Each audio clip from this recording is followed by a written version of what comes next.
Uber, currently valued at around $65 billion, is on a mission to change the world. But controversy has been aplenty. I am on record as saying that Uber is the most ethically challenged company in Silicon Valley. Uber has been sidestepping laws, challenging outdated regulations, and employing black hat competitive strategies in a relentless effort to grow. Globally, the taxi industry has responded with violent protests, blockaded roads, hooliganism, and vandalism in a fight to protect their livelihood. And amidst this torrent of controversy, swirls the antics of Uber's charismatic CEO, Travis Kalanick. And to think that this global revolution was inspired by a James Bond movie. Canadian-born Gareth Camp was a successful entrepreneur living large in San Francisco. But Camp was growing increasingly frustrated with the taxi service. I was just stranded on the curb in San Francisco so often that I just got sick of it. And you just kind of got pissed off. I tried Taxi Magic, it was okay, Cabulous wasn't very good, so I just was like, all right, we gotta make our own. In 2008, Camp was watching Casino Royale when he noticed James Bond use a cell phone to track the location of a car.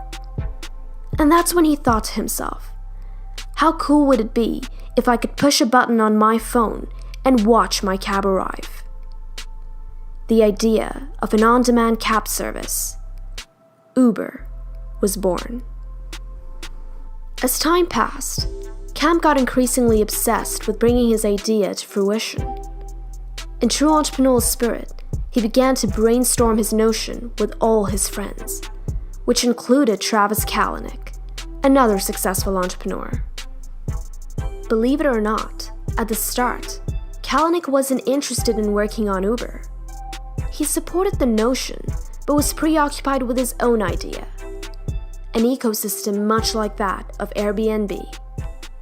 Camp, however, was adamant on getting Kalanick involved. One night, Camp and Kalanick were in a cab after a night out drinking in Paris.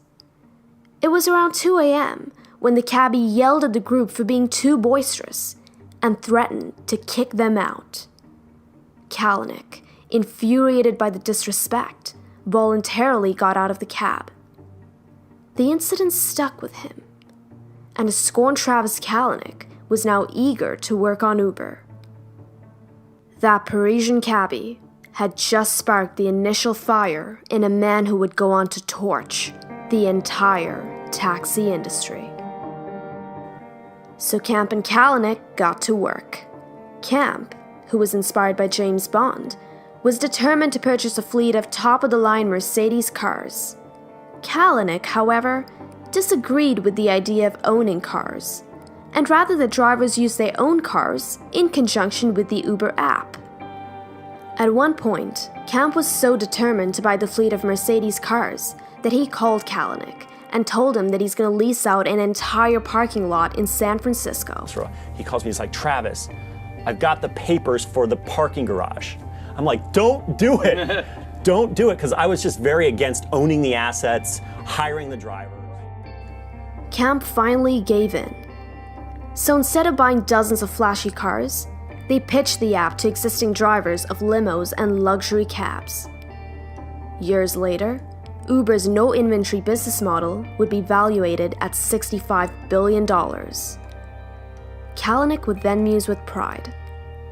Garrett brings the classy and elegance, like that's his part of it. Yeah. I bring the efficient. The value. This move would go on to protect Uber from several regulations. But Uber argues that it doesn't dispatch vehicles and the driver accepts or rejects the ride through an app. Since they didn't own the cars and nor did they hire the drivers, Uber wasn't a taxi company. They were simply an app that connected people. Camp and Kalanick outsourced the engineering and development, and the Uber app was underway. Uber's first version, or minimum viable product, allowed a user to SMS their address to the app. The app would then find the nearest driver and dispatch the driver to the address provided. The app wasn't perfect, far from actually, but it served its purpose to validate the value they wanted to offer. It was in the next version of the app when things began to get exciting. The app now used GPS technology, and in true James Bond fashion, it showed the limo on the map as it moved toward the user. It was now time to get serious. Camp and Kalanick were enthused, but neither of them wanted to run the company. So, they decided to find Uber a CEO. And to do this, Kalanick sent out a tweet looking for an entrepreneurial product manager.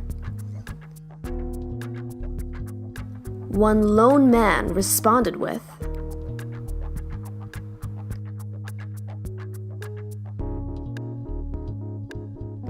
little did Ryan Graves know that this single tweet would go on to make him a billionaire.